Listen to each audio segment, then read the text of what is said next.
Hey my squids, welcome back to the channel. It's your boy prize-winning squid with another video for you. If you're new here, welcome to the channel, and if you're returning, welcome back. I know I've been gone for a little bit, but I've been a little bit busy this year doing art, and I wanted to talk about some of the stuff that I've been doing. So if you don't know about this channel, I talk about art-related topics, show off my speed paints, and also talk about my webcomic, Talia. And in fact, that is going to be the topic of this video today, because I've been working on Talia for the last year now.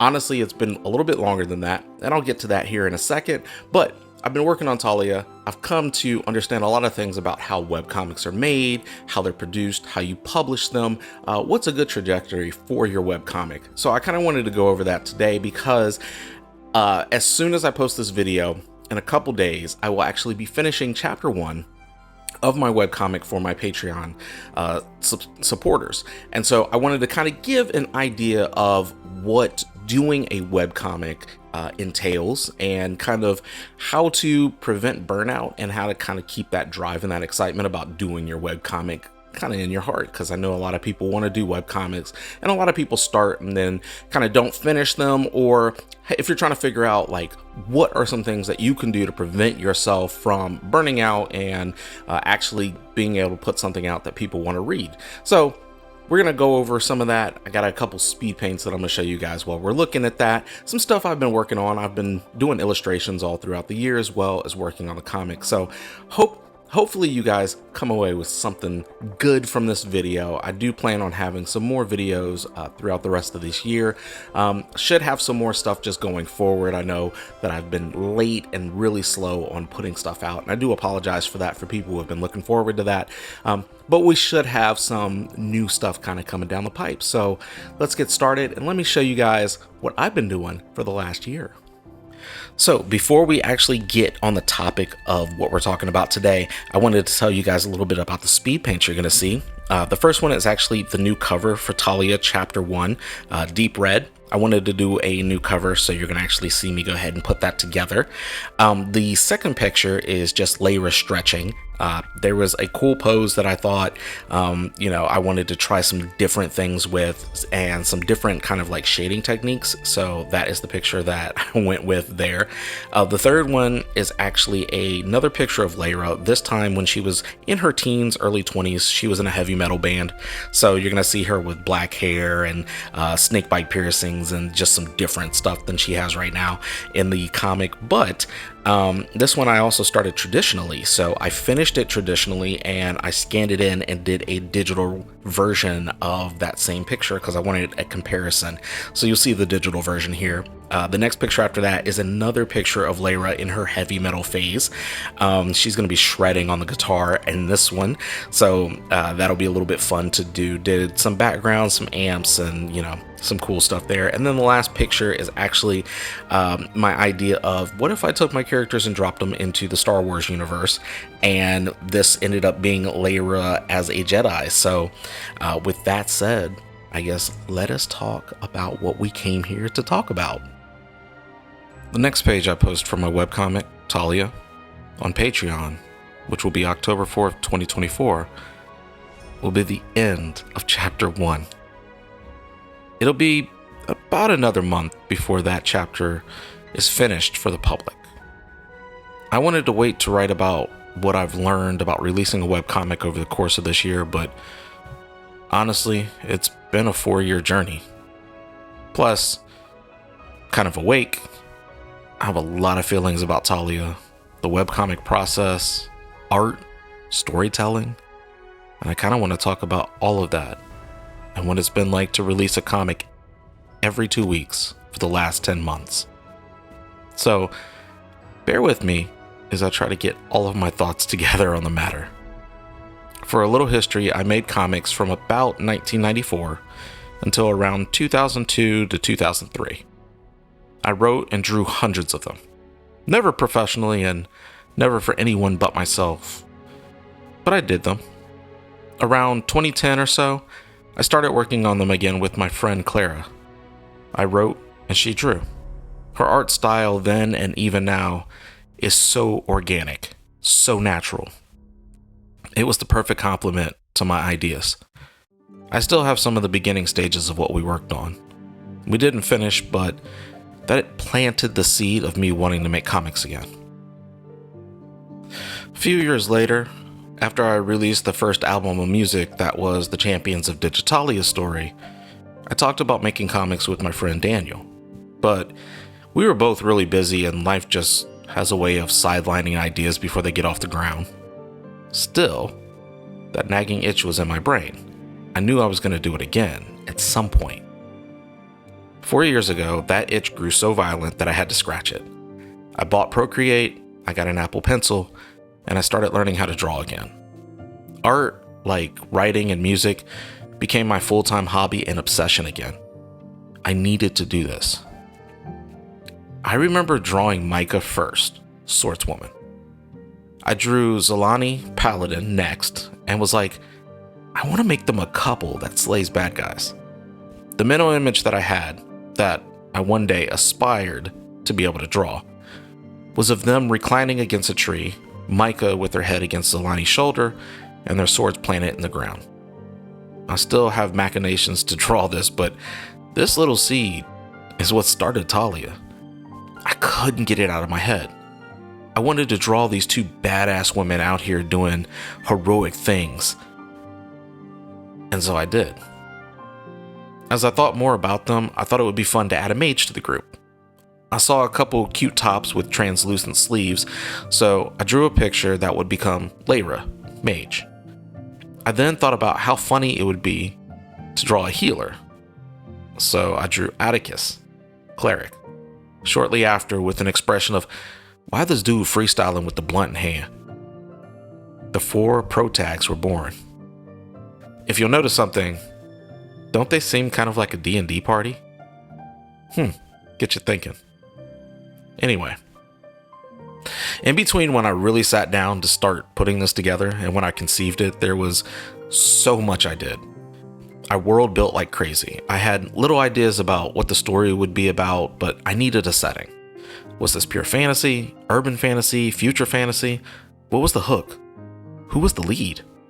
I had a couple of aborted ideas for the main storyline, but I ended up liking the idea that Leira, who I fleshed out to be a zoologist, was on the run for murder. Originally, I spun her as the villain. I had a whole trajectory set up with her being the big bad, but I thought it was too predictable and frankly could write me into a corner, so I trashed it. I had ideas for all the characters being together at the start, but it felt it would be better if they came together slowly. I wrote and rewrote some more. At the same time, I drew and drew and drew. I got better at art. See, before I could really do a webcomic, I wanted to be somewhat proficient in art again. I wanted to be able to complete a fully rendered page in less than a few days. It meant I needed to get better at art. I developed my style naturally, but I also looked at other comic artists and art to help refine what I didn't know. I also watched videos about some cool techniques in the programs I used to help speed up what I wanted to do.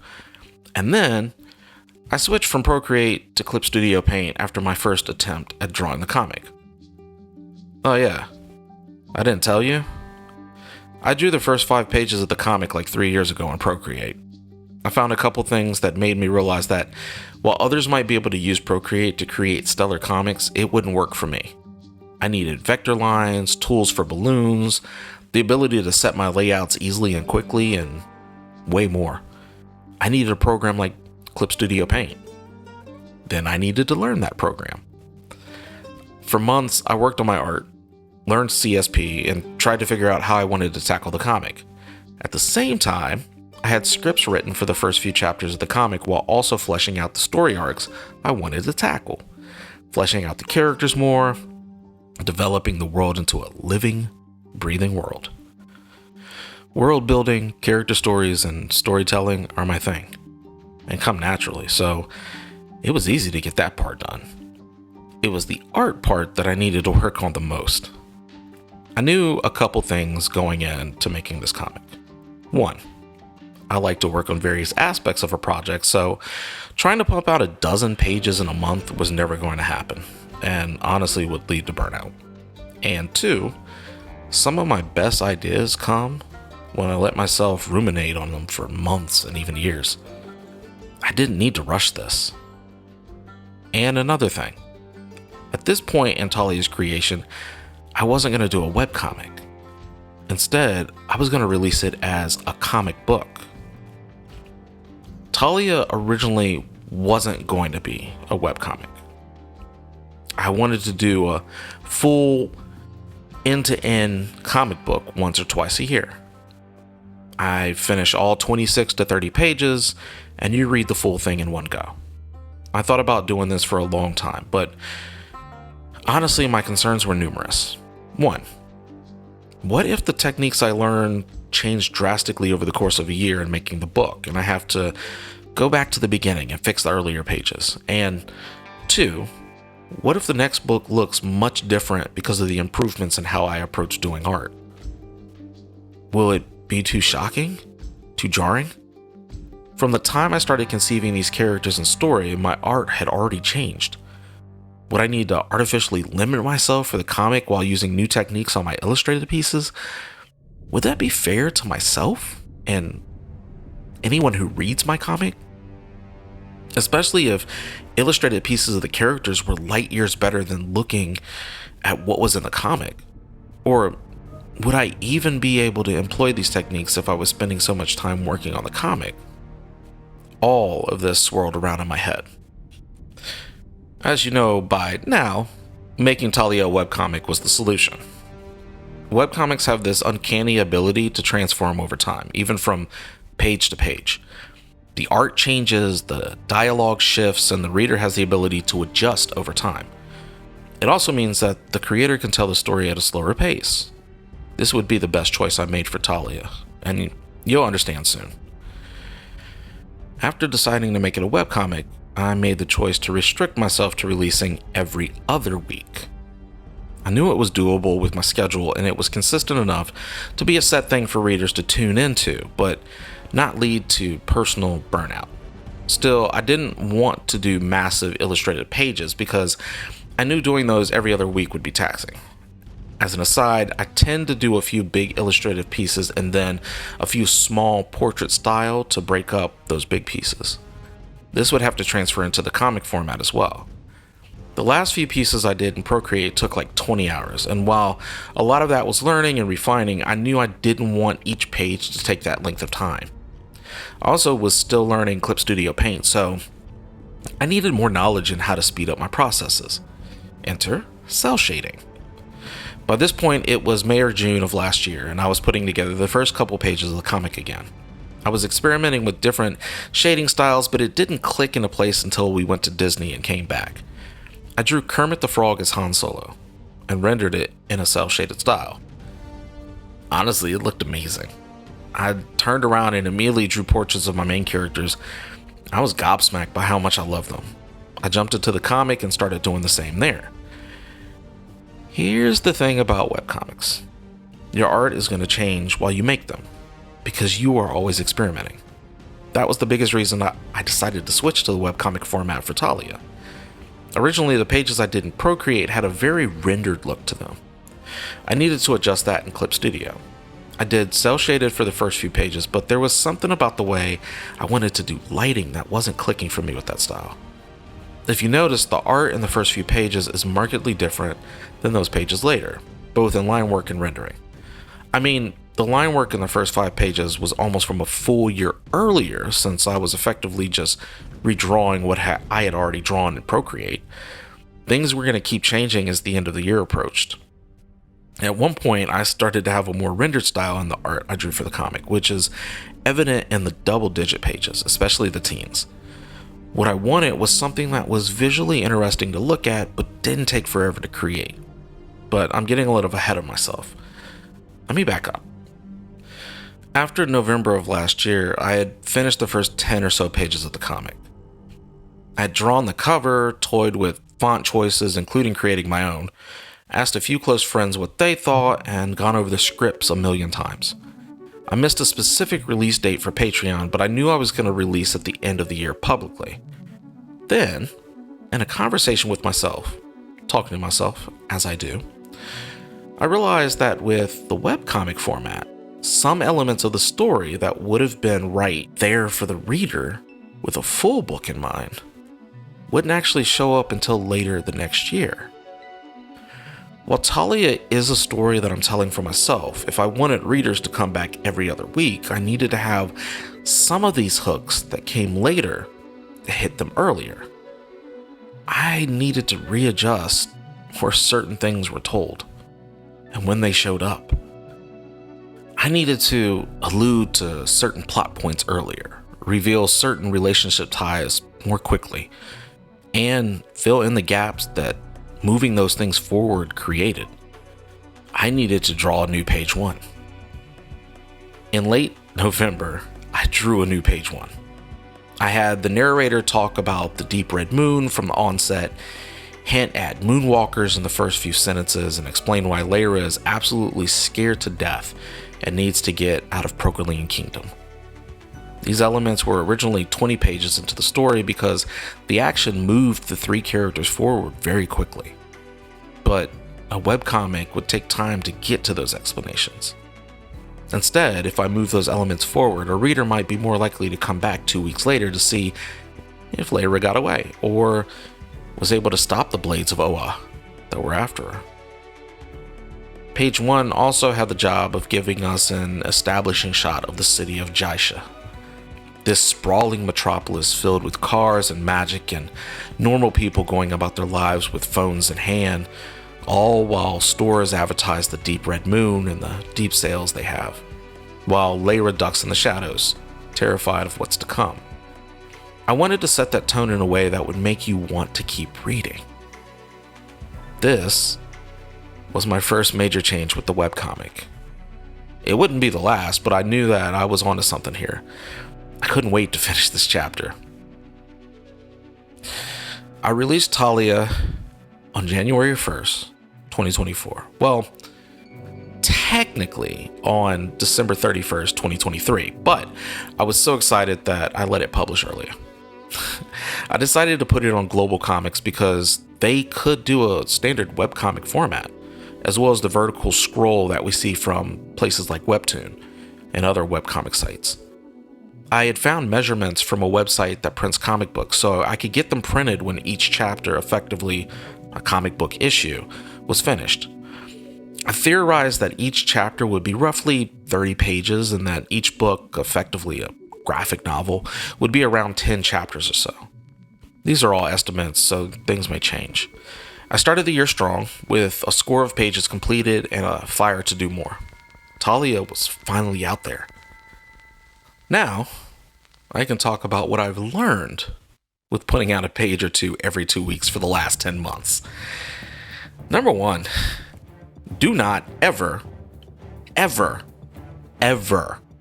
compare yourself to another creator. No matter how your comic is doing, how it looks, who it reaches, there will be people who love it and people who hate it. You cannot please everyone, and you will never please everyone. And you cannot expect your success or failures to ever be part of someone else's orbit. I have a bunch of friends who make comics, but I couldn't tell you how successful they are. I read them, I support, and I cheer them on. I don't take on what they do unless it's to inspire me to do something with my comic. Number 2, be willing to change. Remember I said I was doing cel shading? So I started to do soft shadows around page 9 or 10 of my comic. Honestly, they looked better with how I was doing, and especially the way my art comes off. Plus, I found a technique at the time that sped up my shadow work by leaps and bounds. I've since changed how I do shadows again, but if you're working on a webcomic, you have to be willing to do something to improve your time management and your level of burnout. 3, pay attention to what pages people are liking and commenting on most. I've had 2 very specific pages that people seem to like a ton, and while I won't do that type of page constantly, it's nice to know what some of my friends and other readers liked in terms of my storytelling. The overall story won't change, but how I set up a page might based on the level of interest on some of the other ones. 4, managing my own level of burnout is paramount to success in working on Talia. There's been twice this year when I didn't work on a page for almost 3 weeks. Thankfully, I created so many pages ahead of time that I could take a minute to rest. By the time I would have needed to work on pages, I was already feeling that itch to pump a couple more out. It also helps that I really love these characters, so I did illustrative work on them, which led me back to working on the comic almost every single time. Number 5. Learning different techniques both in art and in Clip Studio improved the time it takes me to work on a page by leaps and bounds. For instance, there's a page I worked on with a crowd, cityscape, and the 3 characters that have been revealed thus far. It's early in the book, and it took me almost a full week to finish. There's a very, very detailed room and cityscape later in the book that took me 2 days. Same number of hours across all of those pages. All because I found new ways to tackle the same or similar problems. I just have to keep learning. 6. Tighten your script and tighten your dialogue, but be true to yourself. If your story is wordy, let it be wordy, but remember, it will be on a comic page. You may have to cut some of the fluff. However, if your art can convey something, for instance, Micah's snark, use that instead of the dialogue bubble. Also, pick a font that will let you fit things into your dialogue bubbles. I originally wanted to use Clip Studio's dialogue bubble tool for mine, but I ended up finding a technique where I can draw my own without needing to use a separate tool. In fact, the video I watched that talked about freehanding them said that freehand bubbles can sometimes convey more in what the character is saying than a uniform tool, and I honestly wholeheartedly agree. I've been noticing this in other webcomics and just comics in general, and it seems to be a standard to not use uniform sizes anymore. That's super nice. 7. Treat every post about your comic like it's the first time you're talking about it. Social media hides your posts constantly, so chances are this actually is the first time someone you know is even seeing something about it. If you can link them to page 1 to get them started, even better. I've had a few people tell me after 6 or 7 months that they didn't even know I was doing a webcomic and now they're following me. People will find it and see it over time. You just have to give them the means to start at the beginning. 8. Celebrate your victories, regardless of how big or small. I got to 50 unique readers on Global Comics, and for me that was freaking huge. I then crossed 100, and that was massive. I just got 2,000 page reach on my webcomic, and that blows me away that enough people have read it that it is at that number. I have around 20 returning readers every time it updates, and usually whenever I post a page, I get one new person who comes back. It's not a ton, but in a few years, it'll be enough to fill a small section in a concert venue, and I couldn't be happier. 9. Your story will change. Embrace it. I changed the beginning of Talia because of the webcomic format. I also pulled Leira's backstory forward for the same reason. Micah and Zolani's relationship is more forward early on due to the same reason. Oh, and Leira and Saul's quote-unquote relationship is also mentioned on the 3rd page. Doing this helped set more of the tone to start with, but it also meant that I could fill in the gaps, moving all these things forward left. In fact, the end of chapter 1 and the beginning of chapter 2 were never originally planned in the original script. I wrote them in to better tie the 2 chapters together, as well as break up the pace of Leira's escape, and the story is so much stronger because of that. That wouldn't have happened if I made a book and released it in one go. 10. On those days when I feel like no one is paying attention to my webcomic, someone is.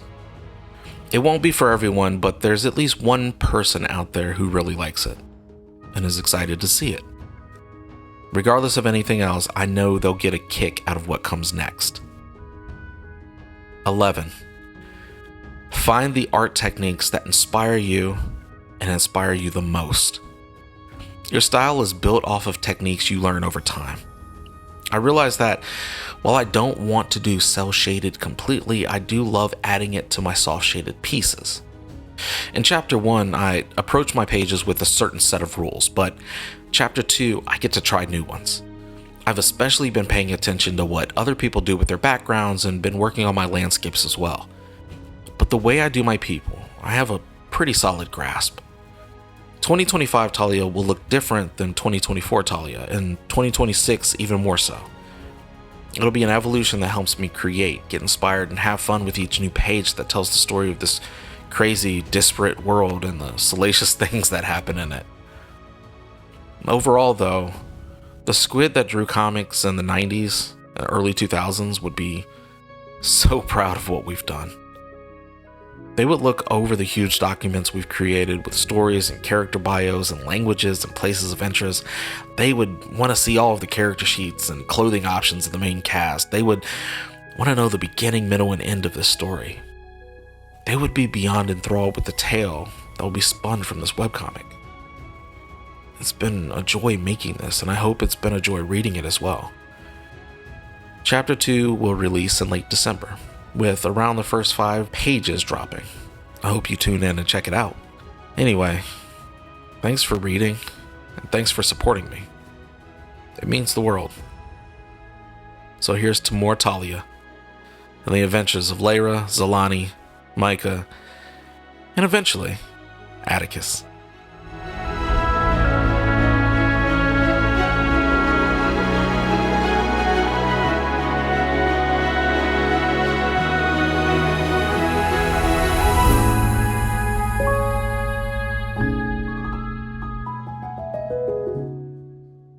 You can read Talia at globalcomics.com/c/Talia.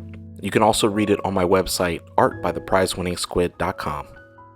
I'd like to thank my patrons, Lonnie W. and MB2000 Incorporated, who subscribe to my Patreon. They're able to see Talia early and get behind the scenes of everything that I do. Like always, thank you guys for watching. I appreciate you. And hopefully you're out there creating some great stuff that I can see as well. Anyway, this is the Prize Winning Squid, and I'm out of here. See you guys next time.